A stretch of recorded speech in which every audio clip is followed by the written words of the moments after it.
Hello. I want to talk about lockdowns and why this is a good thing for our dogs. It means that humans are actually finally staying at home with their dogs.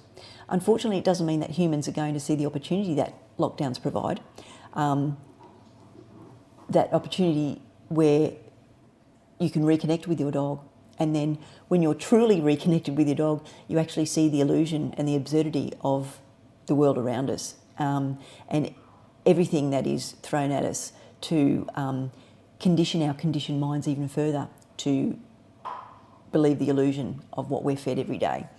Now, with respect to lockdowns, our dogs are living lockdowns 24/7, 365 days a year for 10 to 15 years of their life. And that's because they're being shoehorned into synthetic lifestyles, abnormal lifestyles, at the whim and behest of humans, because humans think they're entitled to genetically manipulate other living species, whether that is to slaughter them, to feed billions and billions of cats, dogs and humans, or whether that's just to feel entitled that they can get a fluffy white dog from this particular breeder and not worry about where or how that dog was actually brought into the world, or the fact that there is a breeding crisis with lots of shelters across not just Australia but across the world full of dogs that have been abandoned, surrendered, neglected and abused because of the whims of humans, and how their conditioned mindsets think that make us think that we're entitled to do this to not just other living species but also the planet. Now, I want to talk about, after all of that, I want to talk about lockdowns and why it relates to barking dogs. Now, okay, so our dogs are at home every single day with nothing to do, no human contact, and then when humans come home, the dog's ignored and they still have no human contact in any meaningful, measurable way from the dog's point of view. Dogs need to express a range of behaviours as a species in their own right, and this is being denied them day in, day out. And this is also reflected in the laws and also the general mindset of the people who are the humans that are actually responsible for making these local laws. And I want to talk about the local laws in particular, how it relates to Moreton Bay Regional Council. Now, barking dogs, as of course with other councils, barking is one of the most common complaints or nuisance complaints that council receives. And this is another thing that is extremely unfair, classifying barking as a nuisance. When we consider all of the things that I just talked about, how humans deny dogs and cats and any other captive species their freedom and their choices to be able to find emotional satisfaction in their daily lives by being able to perform behaviours that they need to. And I want to talk about why this is so important when we're looking at the local laws, because the local laws are so divorced from the state laws and possibly, well, other state laws. And I'm not sure if there's federal laws, but I'm sure that there's the state laws cover different states and they actually differ from state to state. But in Queensland, we have the Animal Care and Protection Act 2001. And basically, if you want to go through section page 17 and page 19, look at duty of care and cruelty offences. Now, every human on the planet that has a dog or a cat or a captive animal can be accused.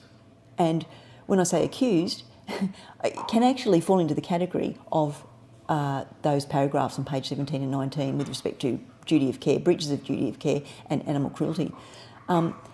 It's not a criticism, it's reality. When we think about the way we genetically manipulate animals and the way we completely restrict and deny them of any ability to be a species in their own right. And I want to talk about the barking dog information pack. So, with respect to Moreton Bay Regional Council, I requested a meeting with the Mayor back in 2017 because of this sentence here that's got the red circles around it. Now, with respect to methods of control for barking, anti-barking devices used in conjunction with obedience training can reduce barking. Now, that's a convoluted way of saying put a shock collar on your dog, and that is exactly what the rangers or the council officers were routinely recommending to humans that had a complaint about their dog barking. Now, when we actually get to all of the methods of control, if you look through this random list of things, These are just so generic, but you get to the bottom of the list and it says spend the time to work out why your dog is barking. Well, I've just imparted all of the reasons. Genetic manipulation of dogs, expecting them to live completely abnormal lives, which is in complete contradiction to what they need to do as a species, and then denying them the human social contact by leaving them at home for hours and hours and hours of the day, and then coming home on the weekends if the dog's lucky, and then ignoring the dog and leaving the dog outside in isolation again with nothing to do. Now, it took me around about 8 months to have that removed, to ask them to get that to be removed. Now, fast forward 2021 in May, I requested a meeting with the newly elected mayor and his associates to discuss the barking dog crisis, because, of course, we have over 70,000 dogs that are registered, that we are known to have registered. That doesn't include all the dogs that aren't registered for whatever reason, that they're not complying with council local laws. But I want to talk about, I may have actually just missed out a major point, that I wanted to go back with the contradiction between the local laws and the Animal Care and Protection Act, which is talking about the welfare, yet the local laws have absolutely nothing to do with welfare of an animal. They do not consider that, because they classify barking dogs as a nuisance. And so the local laws are completely in contradiction to any animal welfare laws. And you'll also see that they use the Animal Management Act, and that also pertains to dogs that might have been regulated or classified as menacing or dangerous. And that is another subject that needs to be talked about in great length. But for the time being, let's look at barking dogs. So, fast forward to 2021 when I had a meeting with the newly elected mayor and his associates. Now, I talked to them about barking dogs and local initiatives of how to get the community to come together and understand, actually teach humans how to reconnect with their dogs, rather than actually provide information events that provide dot points like the ones that you've just seen previously, or fact sheets that really aren't fact sheets, because they're not presented in a way that is inclusive and is aligned with a higher intelligence in order to gain wisdom from that. And if we actually look at the facts, for example, on this community fact sheet, let's have a look at the fact sheet. Why dogs bark.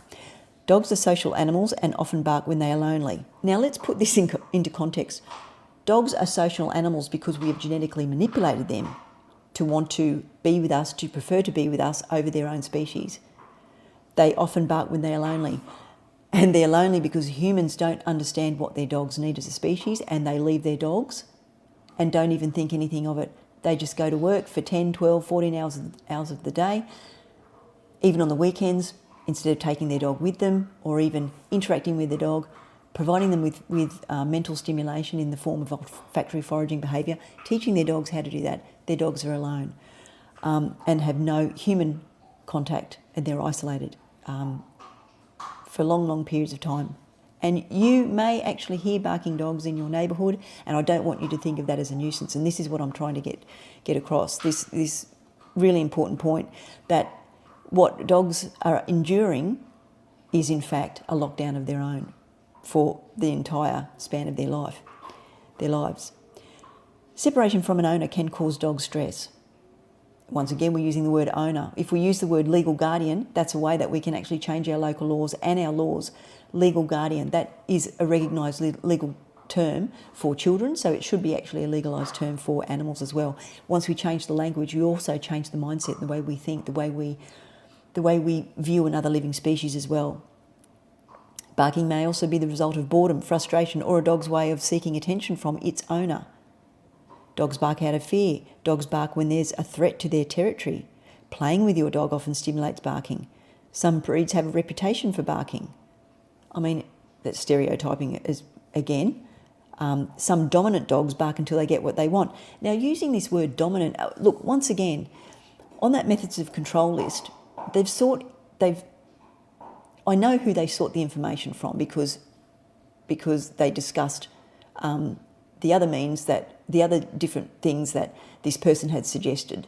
And these things were going down the road of punishment, putting rocks into plastic containers and shaking them to stop your dog barking. Well, that's not teaching your dog what to do, and it's certainly not providing your dog with any sort of stimulation, mental stimulation that's productive from their point of view. Now, dominant dogs, when we're using this word dominant, once again, we're actually putting the blame onto the dogs. Now, no, and dominant has nothing to do with anything. Dogs bark because they're trying to get information. Dogs bark for many, many reasons, and unless you actually see the behaviour sequence that that dog is performing in context with that situation and understand the dog's emotional state, then you are going to falsely label dogs as dominant when it has absolutely nothing to do with it, and science has actually disproven dominance theory in dogs. So I don't know why, not that I don't know why, but this is when we have humans that are picking and choosing the facts and distorting them in a way to skew it so it actually is going against the dog and blaming the dog, and rather than actually really informing humans and really providing them with a better way, or a sound way, a truer way of being able to reconnect with their dogs and understand exactly how their actions and their conditioned mindset is ultimately resulting in their dog's emotional state and barking. So what do you do about it? Okay, so what we have here, we have a complaint process, and what that does is it just divides humans from humans, and it blames the dog, because what you're doing is you're not focusing on what the human isn't doing for their dog, and the lack of information and the lack of understanding and the lack of reconnection with their dogs to truly attempt to address the health and welfare, mental health and welfare of the dog, and reconnect the human with the dog. What you're doing is you're blaming the dog because you're pointing out what the dog's doing, not what the human is not doing. And how can any fact sheet or any information be conveyed in an appropriate way to gain wisdom from that and use a higher intelligence when the same people are writing the same laws, yet they have absolutely no understanding of what dogs need either? And this was made very, very clear to me when I asked all of the people that were at the meeting, the mayor and his associates, and I asked them if they had dogs. They all said yes, and I said, so how long is your dog at home? Out many hours? Yes. Okay, so what do you provide for your dog? Do you give them anything to keep them mentally stimulated? And I just had blank looks. So we have humans that are writing laws for humans to keep humans unconscious. Now, this isn't right or wrong, but the fact that these humans are unconscious and don't even understand how to even begin to put humans that have dogs in their life on a pathway to gaining higher intelligence and wisdom, simply by reconnecting with their dog. When you reconnect with your dog, truly reconnect with your dog, you understand all of the things that humans are doing to not just dogs but every other living species, and then you understand what your dog needs, and then you start looking at things from your dog's perspective. That is when you're truly reconnected with your dog. And all of that reconnection that you have with your dog, that all of the knock-on effects and the little fractals of real-time events that are happening when humans start to understand this, then actually puts us on a pathway to consciousness and starts to help. It begins to help dogs in a way that then has a domino effect when we're then realising the effect that we are having on cats, birds, fish, reptiles, guinea pigs, rabbits, every other animal that is enduring the same suffering because of the human conditioned mindset and the way that they see or don't see another living species. When we also reconnect with our dogs, it also helps us to have empathy and compassion for other humans. And so that is why I'm not saying that these humans are good or bad. They're unconscious because they don't understand. They can't see the effects of what they're doing. They're only focused on one thing, and that is looking at it from the human point of view based on their conditioned mindset. That dog's noisy, that dog's howling, that dog's barking. this dog's digging holes. I'm sick of that noisy dog. That human needs to put their dog down. I mean, I've heard so many things from humans that become so hateful and vitriolic, and it's because they are simply lacking the ability to reconnect with another living species. Now, as a result of the investigation process, the dog can be seized. You need to keep a noise diary and all this sort of thing, and you need to look at what the dog's doing. But the dog can actually be seized if a complaint goes to court. So once again, nobody is learning any wisdom. Nobody's gaining any wisdom. We're just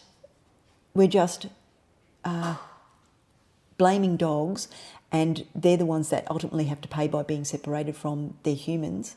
So if a case goes to court.